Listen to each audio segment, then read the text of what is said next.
What's going on, Dolphins fans? It is your boy Dillon, and I got a couple things that I want to talk about today, including some potential issues, additional issues on top of the ones that we already know and have seen when it comes to the CBA and the things that were agreed upon.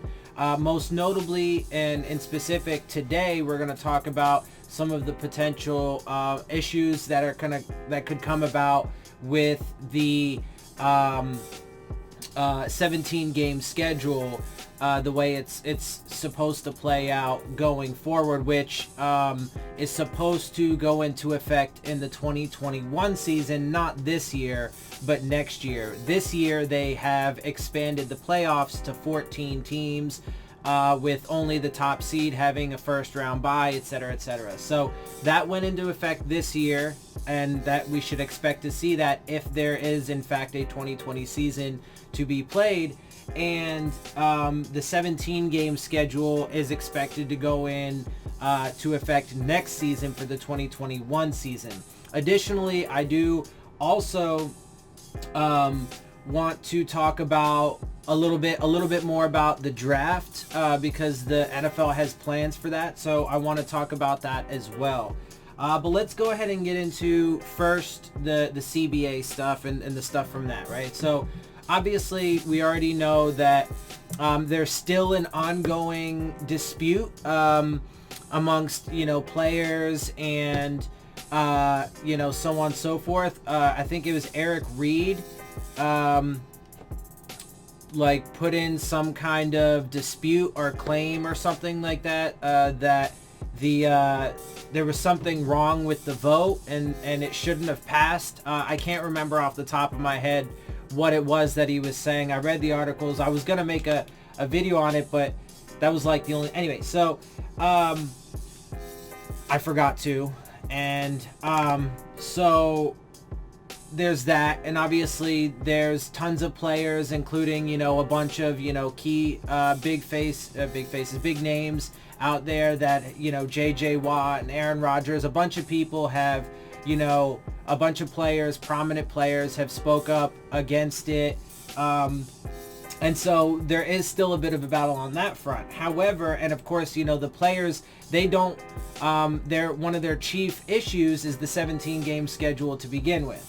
But it appears that there are going to be potential other issues that are coming to light, with the expectation that there is going to be a 17th game. So let's get into this article. Super Bowl 2024, obviously a few years away, before it actually becomes a thing. So there would be time to get it sorted out.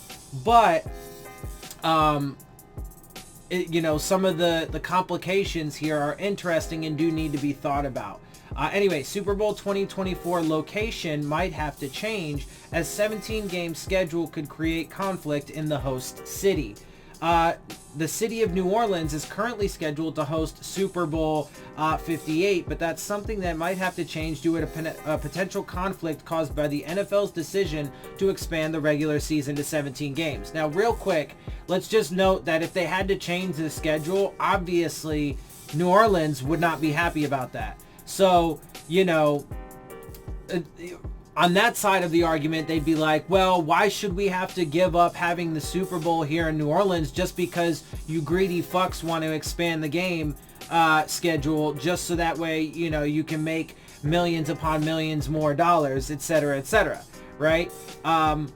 Obviously, part of the other side to that argument is well, you guys just want it there because that brings in a lot of revenue to the city. But I would argue that that's probably the more benevolent reason, I suppose, if you will, than the other one. I think that the money and revenue going to local businesses there in New Orleans and helping small businesses, restaurants, etc., and the people, right, like the workers at those restaurants, there's tons of business, so they get good tips, they get better wages, all of that stuff. I think that's a lot better than just padding the pockets of people who are already billionaires.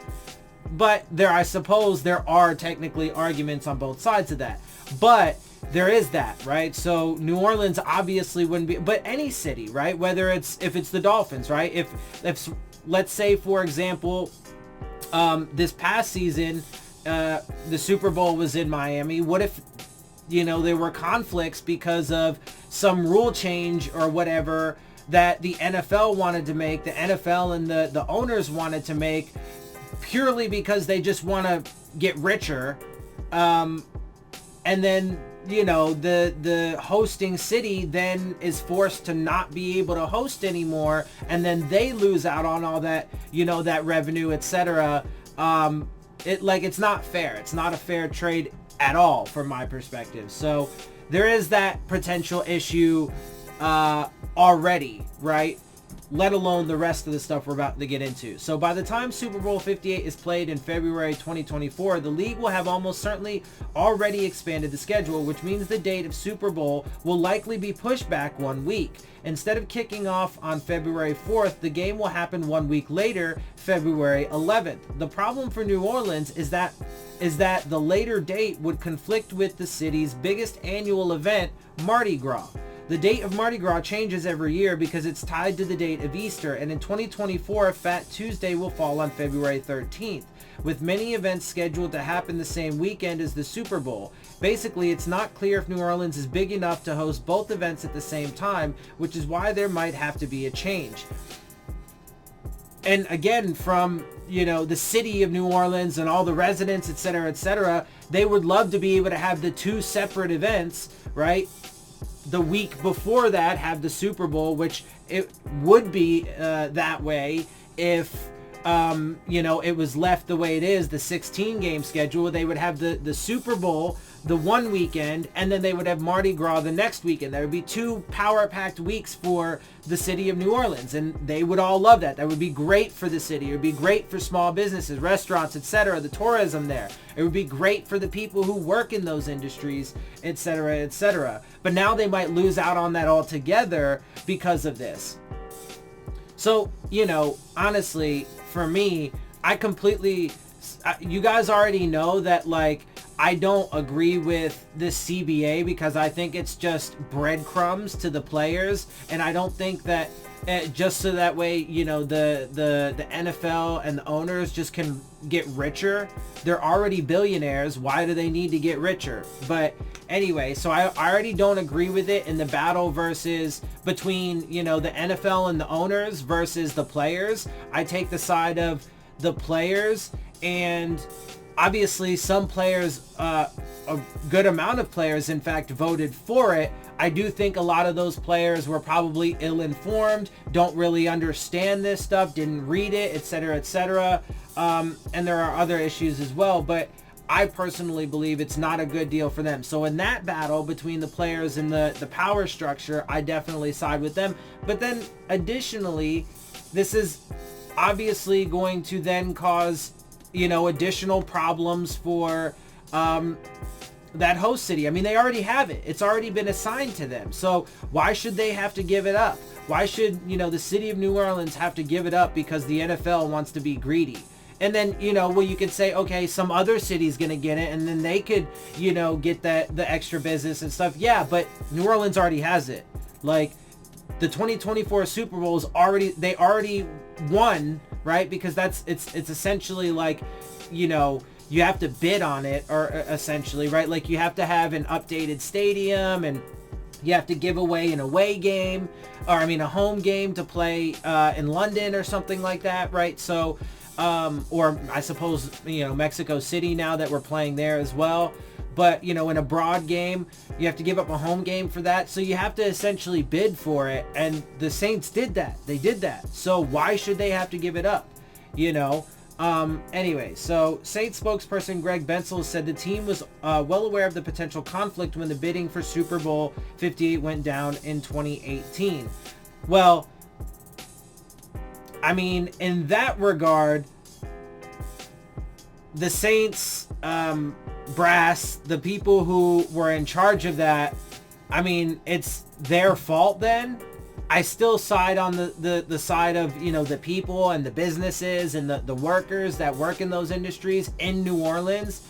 But, the the team and the organization itself loses a little bit of steam to their argument when, you know, they knew that these conflicts could be on the horizon and agreed to it anyway. So, but, you know, still, I would say that New Orleans shouldn't have to, you know, give it up simply because of, you know, the greed of the corporate NFL. The New Orleans Host Committee, led by the New Orleans Saints and Greater New Orleans Sports Foundation, has remained in close communication with league officials about the change to a 17-game regular season as it relates to the city hosting Super Bowl 58 in 2024, Bensel said via ESPN.com. The big committee, the New Orleans Saints, and NFL worked together to build in contingencies if a potential conflict with Mardi Gras should affect the Super Bowl date. Mutually agreed upon terms during the bid process granted assurances that the NFL and Host Committee would explore all options for still hosting the game in 2024 or agreeing to host the Super Bowl in a future year when the citywide calendar permits. I mean, okay, so I guess there's some compromise there, and that's all right. I guess if they do manage to retain the Super Bowl in some form or fashion, then it's kind of a bit of a wash. But still, though, I mean, the basic principle too, part of the basic principle here is that the NFL is disrupting shit just simply because of their greed, right? Because it all, no matter what, it all goes back to their greed. But to be fair, I mean, if they already agreed on this, then again, you know, the organization themselves can't complain too much because they already knew what was in stake. And if they have some sort of predetermined plan for how to fix that, then and New Orleans still gets to retain, you know, a Super Bowl within the next few years, then it's kind of a wash. The 17-game schedule was approved in the latest collective bargaining agreement, and the NFL is allowed to add the extra game as soon as the 2021 season, with Super Bowl 58 being played to cap off the 2023 season. It's pretty much a certainty that the NFL will have expanded to 17 games by then. So, look, I mean, it's, at the end of the day, to me, there's a lot problematic with this CBA. This is just another potential problem.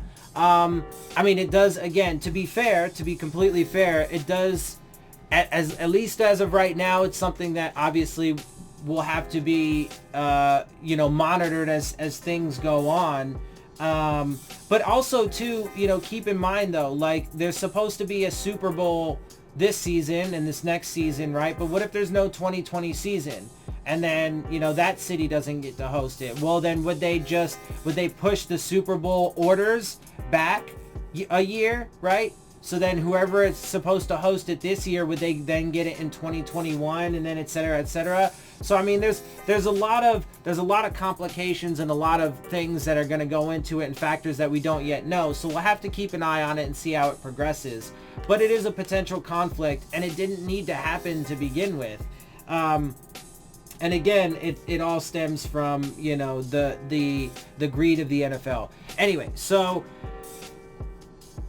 that's one of the, you know, broader topics and storylines going on in the NFL as a whole. The other that I wanted to talk about is the draft, right? So the draft coming up, as we know, you know, and part of what we were just talking about is all these potential changes to the upcoming schedule. I mean, OTAs are still currently postponed indefinitely. You know, we talked about the Alan Sills, the head doctor from the NFL, you know, saying that there are requirements that will have to be met before there can be a 2020 season, and there is substantial he didn't say this, I'm saying this, that there is substantial possibility they won't be met. So there is you know, a case to be made that there won't be a 2020 season. We'll have to see again when we get there, but you know, it's looking more and more like that. And then, you know, there's a lot of things. There is still the CBA has been agreed on, but there's still a lot of opposition, and a lot of players are speaking up still. So we'll see how that goes. There's a lot of things that could happen between now and then, and we're seeing that all manifest in front of us. Most notably right now because of the coronavirus and how it's affected the immediate schedule of the NFL.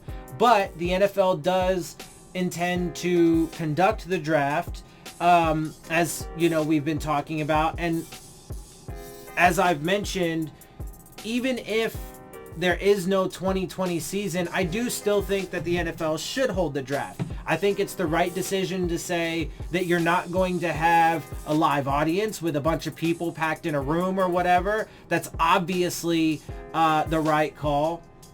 But it's one of those kinds of things that they can absolutely do digitally, as I've been saying, virtually, through the internet, through Skype, through FaceTime, through, these various things, technology that we have, these platforms, these apps, whatever, right? All of this stuff that we have at our disposal, use it, right?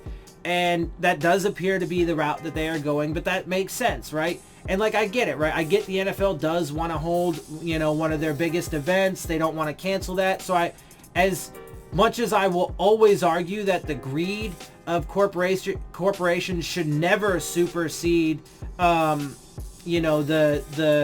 health of the players, the quality of the game, the fans, the people, the communities, etc., etc. As long as it doesn't hurt or impede any of those things, then, businesses will make their money, whatever, and they will, go about their business, and fine. I am a staunch anti-capitalist and I want to see capitalism gone, but in the system we have, fine. As long as it's not hurting anybody, essentially, do your thing. So I get that. I also get that the fans want to see the draft. I want to see the draft. I want to see what the Dolphins do. I think I'm thoroughly convinced at this point.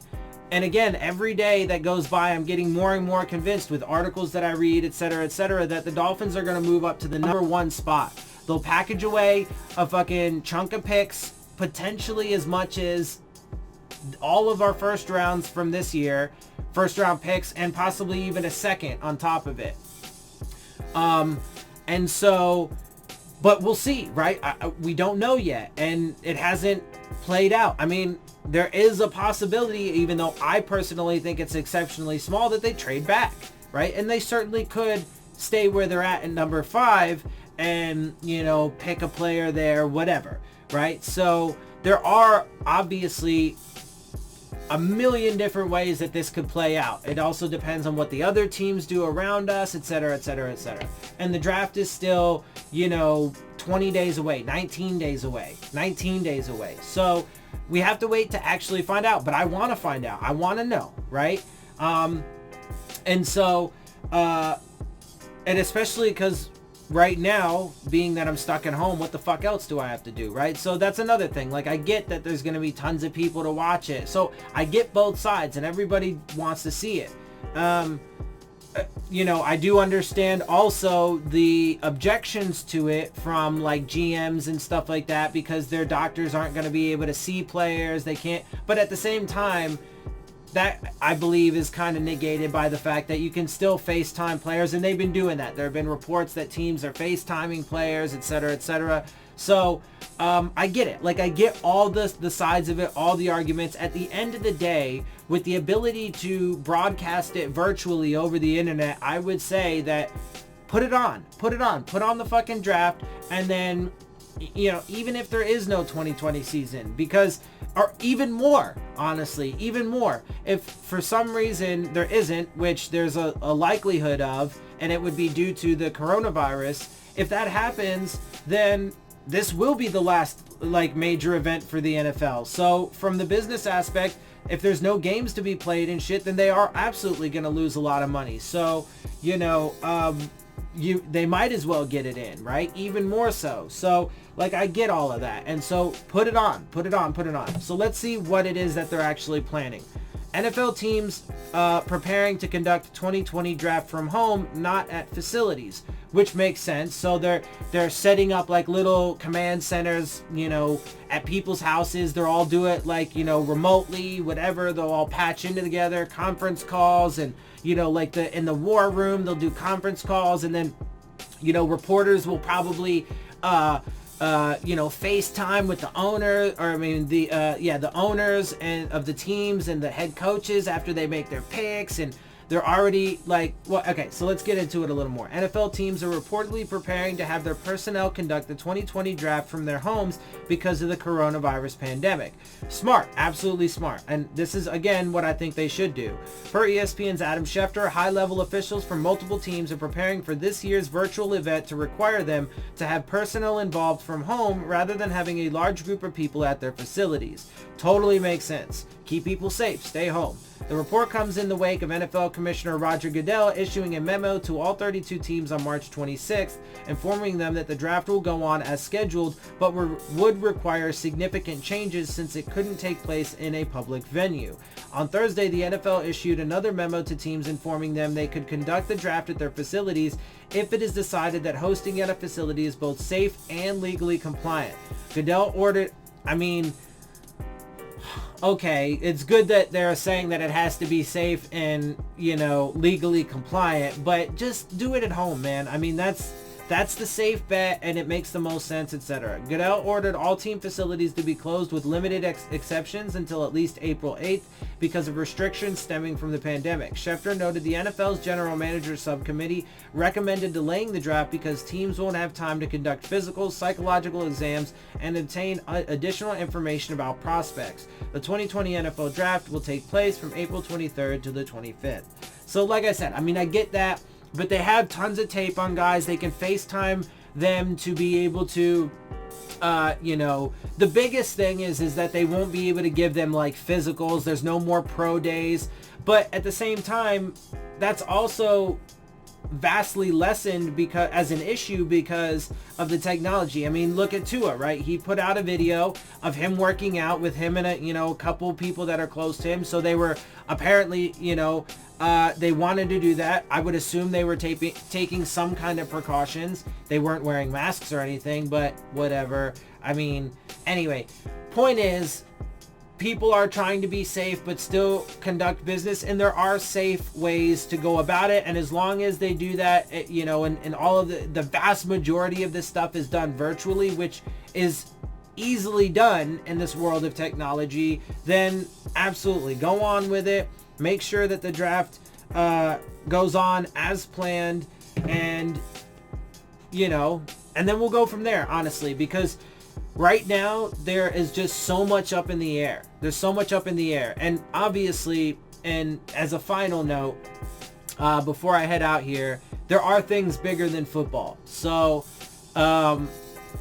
as disappointing as it would be on multiple fronts, if there was no 2020 season, one, because no football, well, that sucks. Two, because then, it would be a wasted year for all the new players, and it would make the contracts that they signed be even worse in their totality, etc., etc. And then those players will be less likely to come back and perform at the levels that they're hoping to, or to the level that their contract would dictate, etc., right? There's all kinds of problems that could arise from it, and it would just be very disappointing in a lot of ways. However, having said that, the safety of people is paramount. And with the way that this, virus is running rampant and killing people at extraordinary rates, it's certainly better to not have the football and keep people safe than it is to put it on as, business as usual, and then pack people into stadiums and potentially kill people, put their lives in danger just for the profits of big corporations. I am not okay with that. So, yeah, that's what I got for you guys. Just a couple updates on the, some of the overarching things going on in the NFL, potential additional issues with, the CBA and how it's all going to be, the expanded 17-game structure, how the schedule would play out, etc. And that's just one example, the example with New Orleans. There, I'm sure, are other things that could be potentially problematic as well. I'm sure there's some good things that can come from it too. Most of it really just goes to the NFL and to the billionaires in the form of profits. But it is what it is. And then, of course, you know, give you guys the updates on the current status of the draft. And look, I mean, it's a couple weeks, so it's a few weeks away. And so just under 3 weeks away. So we're almost there. We won't have to wait too much longer to know what happens. And as a final note, absolute last thing, I will be, you know, provided that the draft does go on, I will be watching it, and I do plan to do a live stream for that. So join me. It should be an interesting and exciting time one way or the other. So yeah, make sure you guys join me for that. It's gonna be fun and we'll have a blast because I'm super excited to see what happens. Even if it's not what I want, I'm still, you know, I'm just excited for it and excited for it to happen and see how it plays out. So with that, I'm gonna get out of here, guys. I hope you enjoy my videos and perspective. If you do, make sure you hit the subscribe button, make sure you hit the like button, make sure you hit the bell if you want to get the alerts. Share my channel and videos with your friends and family. Leave your questions, comments, and concerns down in the comment section. And of course, as always, make sure you follow me on Twitter at Dillon Tartaro. And with that, I am out. I'll see y'all soon. Fins up.